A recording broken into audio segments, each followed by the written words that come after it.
আপনাদের দলের মহাসচিব কয়েকদিন আগে বলছেন যে আসলে আমরা কোনো দলের নিষিদ্ধের পক্ষে এই মুহূর্তে নেই, আমরা নির্বাচনমুখী এবং নির্বাচন করতে চাচ্ছি, বা এটি নিষিদ্ধ হলে দেশের পরিস্থিতি অন্যদিকে যেতে পারে আর কি।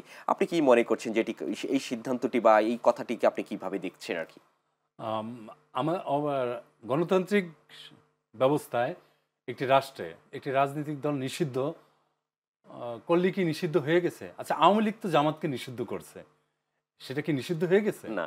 তা আসলে অফিসিয়ালি এই নিষিদ্ধ শব্দটা মানে আমার কাছে খুব মানে মানে শোভন লাগে না। আচ্ছা। গণতন্ত্রে কখনোই নিষিদ্ধ না। গণতন্ত্র হচ্ছে আমি আমার দলের, আমি আমার কর্মসূচি দিব, আমি আমার দেশ উন্নয়নের কর্মসূচি দিব।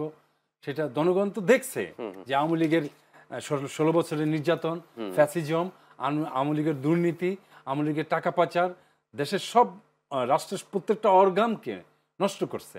তো এখানে তো জনগণই তো তাদেরকে ভোটের মাধ্যমে সেটা পরিহার করবে।